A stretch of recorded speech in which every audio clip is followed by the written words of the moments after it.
يا نبي السلام عليك يا رسول سلام عليك. Bismillahirrahmanirrahim. Assalamualaikum warahmatullahi wabarakatuh. Allahumma salli wa sallim wa barik wa azim ala habibina wa syafina wa qurrata ayunina sayyidina Muhammad wa ala ali sayyidina Muhammad. Allahumma salli wa sallim ala sayyidina Muhammadinil fatih lima ulika wa khatami lima sabaqa nasirul haqqa bil haqqi wal hadi ila suratikal mustaqim wa ala ali wa sahbihi haqqa qadri wa miqdaril azim. Saya padahal baru ngapal kemarin. Alhamdulillah udah lancar baca-baca salawat Fatih. Saya teringat dulu waktu menghafal Alfiyah Ibnu Malik, luar biasa lamanya. Itu pun cuma dapat 600 baris. Sisanya 400 baris lagi harus pakai buku walaupun lancar. Teringat dulu di zaman Umar bin Khattab waktu beliau meninggal.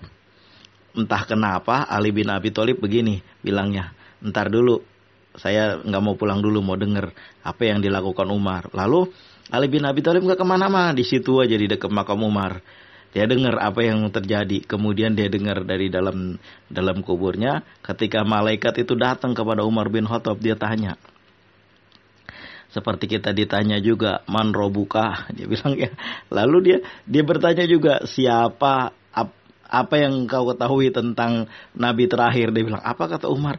Kamu nanyain saya tentang itu. Saya ini sahabatnya. Waktu dia sulit saya, waktu beliau sulit saya ada di sampingnya. Saya selalu membantunya. Kamu baru nanyain masalah kayak gitu. Gitulah kira-kira Umar bin Khattab berkata. Lalu malah malaikat itu ditanya. Jadi begini wajahmu ketika engkau menghadapi kaum muslimin, bertanya kepada kaum muslimin dalam kubur. Iya katanya. Kata Umar apa? Jangan begitulah, wajahmu serem. Tukar jadi lebih cakep lagi, dibilang. Jadi kaum muslimin gak takut. Lalu malaikat itu sejak saat itu dengan izin Allah, malaikat itu merubah wajahnya yang tadinya serem menjadi cakep ketika menghadapi kaum muslimin.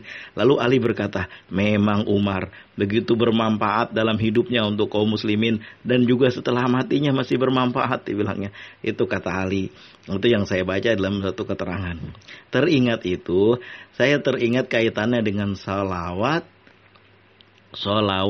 apa namanya tadi yang kita baca, salawat Fatih. Ada dua malaikat bertanya kepada suatu orang di dalam makam, dalam kubur, di dalam alam kuburnya. Alam kubur namanya juga. Ditanya. Ketika malaikat itu mau bertanya, dibilang sama kawannya, kita bertanya kepada orang ini. Padahal dia selalu membaca sholawat Fatih. Untuk apa kita bertanya lagi, dia bilangnya. Lalu malaikat itu, kita pergi aja.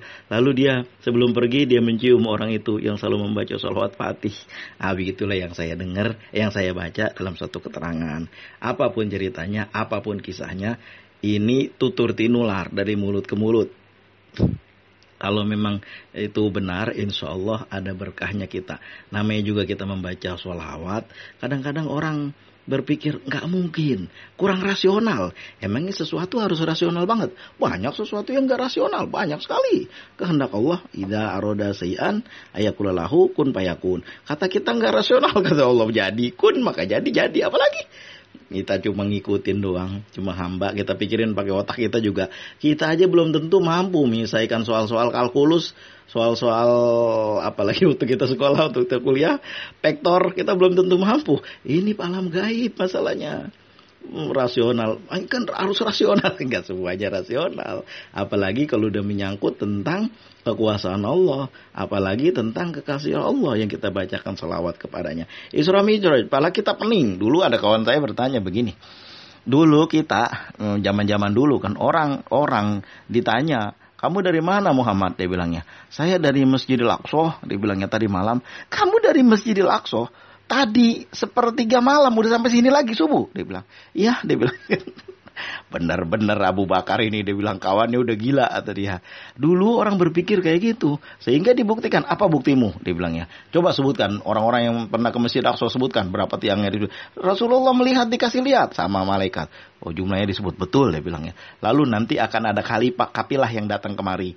Nanti subuh, menjelang siang. Lalu datang kapilah itu ditanya, apakah kamu melihat orang ini? Iya, saya melihat, dia bilangnya. Dan air saya pun ada, diminum sama dia bilangnya. Benar terjadi kisahnya. Itu dari Masjidil Aqsa ke Madinah, jauhnya luar biasa zaman dulu. Dari Jakarta ke Megamendung aja jauh zaman Bung Hatta. Apalagi dari Madinah ke Masjidil Aqsa. Makanya disebut Masjidil Aqsa, masjid yang jauh. Aqsa itu jauh. Tuqaribul Aqsa biwa'din mungjaji dalam kitab Alfiyah. Mendekatkan sesuatu yang jauh. Dengan Alfiyah ini. Maksudnya ini dalam ilmu nahu. Nah, ada kaitannya dengan ini. Aqsa itu jauh. Masjid yang jauh dari saat itu. Tapi kenapa bisa sampai? Itu baru dari Masjidil Aqsa. Dari Madinah ke Masjidil Aqsa.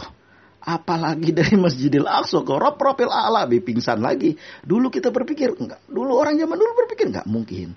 Ya, tapi Allah berkalam apa di dalam Al-Quran? Disebutkan Subhanalladzi asra bi abdihi. Maha suci Allah yang menjalankan. Namanya juga orang dijalankan, terima bersih. Kalau kita sekarang diundang kawan-kawan kita di Brunei Darussalam, dibilang, "Tuan, dari Aceh datanglah ke Brunei.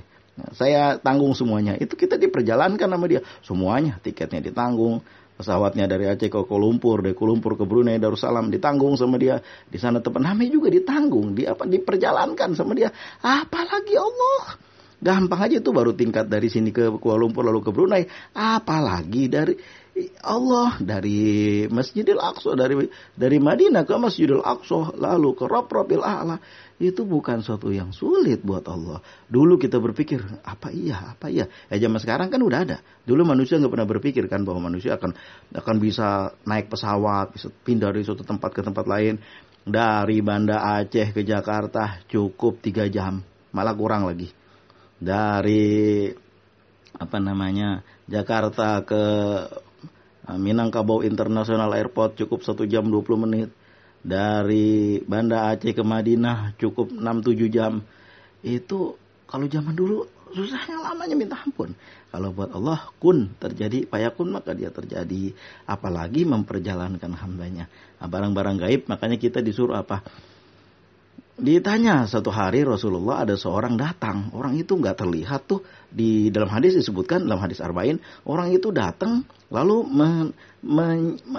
mengadu, mendekatkan lututnya ke lutut Rasulullah. Tidak ada tanda-tanda dia perjalanan jauh. Kalau orang perjalanan jauh kan badannya kotor, lalu berdebu, lalu berkeringat. Ini mah enggak. Ya dia mungkin wangi-wangi aja dan badannya bersih-bersih aja. Lalu tiba-tiba ada di situ orang itu. Lalu dia duduk di dekat Rasulullah. Lalu dia bertanya, "Ya Muhammad, ma huwal iman?" Wahai Muhammad, apa itu iman? Salah satunya disebutnya al-imanu an tu'mina billahi wa malaikatihi wa kutubihi wa rusulihi wa yaumil akhiri wa qadari khairi wa syarrihi minallahi ta'ala. Al-imanu an tu'mina billahi wa malaikati wa kutubihi wa tu'minu bil ghaib wa tu'minu bil ghaib, dan juga mempercayai barang-barang yang gaib termasuk urusan yang enggak kita tahu, enggak rasional buat kita. Isra Mi'raj susah banget ya dipahaminya. Ya buat kita yang memahaminya, makanya dikasih tahu kalimatnya apa? Subhanalladzi asra, Maha suci Allah yang memperjalankan. Nah, begitulah kisah-kisah gaib, apalagi yang berkaitan dengan yang berkaitan Rasulullah. Ada orang berkisah, ada suatu orang nelayan yang pergi bertanya. Ketika dia sampai di suatu tempat, nelayan itu ketemu dengan rombongan ulama. Nelayan itu sedang baca selawat, tapi bacanya salah. Lalu diperbaiki sama ulama itu. Lalu ulama itu bersama-sama rombongan naiklah perahu sampai di tengah laut. Nelayan itu berkata, apa tadi yang benar ya? Lalu dia nggak tahu. Lalu dia mengejarlah dengan jalan di atas air itu. Kita pikir, ini nggak rasional. Itu kan kata kita. Kalau salawat mana ada yang rasional atau tidak rasional? Kalau tiba-tiba Allah mengantarkan rezeki yang membuat kita, kok bisa ya? Itulah yang tu'mina bil ghaib, sesuatu barang-barang yang gaib. Makanya waktu saya pesantren disebut apa ya? Ini ada suatu ilmu, dibilang apa itu? Ilmu ini disebutnya ilmu sir, ilmu rahasia. Maksudnya bukan dirahasiain sama orang lain, namanya ilmu kudu disebarkan. Tapi maksudnya orang lain enggak mampu mengambil itu. Karena apa? Ujiannya berat, orangnya luar biasa sabarnya, stok sabarnya luar biasa nomor satu. Nah, itu sehingga dia memperoleh ilmu yang barangkali seperti Nabi Khidir ketemu Nabi Musa. Wahai hamba Allah, ajaklah saya untuk mencari ilmu bersamamu. Kamu nggak akan kuat, kamu nggak akan sabar. Dia bilangnya, bayangin, ketika Nabi Musa dibilang nggak sabar, kamu nggak akan sabar. Bagaimana saya diketahui tidak sabar kalau nggak pernah ditanya? Gak pernah dicoba, ayolah kalau gitu. Jalan selama 3 hari.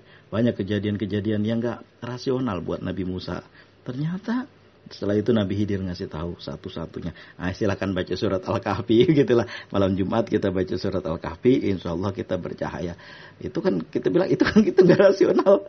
Kalau rasional aja semua, harus semua aja kita pikir harus rasional, itu ya nanti orang nggak percaya dengan Isra Mi'raj. Maka sesuatu disebut dengan apa? Yu'minu nabil ghaib, beriman kepada barang ghaib. Zalikal kitabu la raiba fi hudan lil muttaqin. Siapa itu? Alladzina yu'minuna bil ghaib wa yuqimuna sholata. Apa itu yang termasuk barang ghaib? Termasuk barang ghaib malaikat-malaikat Allah, kemudian juga alam kubur. Wasikum wa nafsi bitaqwallah. Mudah-mudahan apa yang kita share hari ini bisa membuka wacana kita lebih jauh lagi, bisa barangkali mudah-mudahan bisa menebalkan kita terhadap keimanan kita terhadap barang-barang gaib. Terima kasih atas segala perhatian, mohon maaf atas segala kekurangan. Assalamualaikum warahmatullahi wabarakatuh.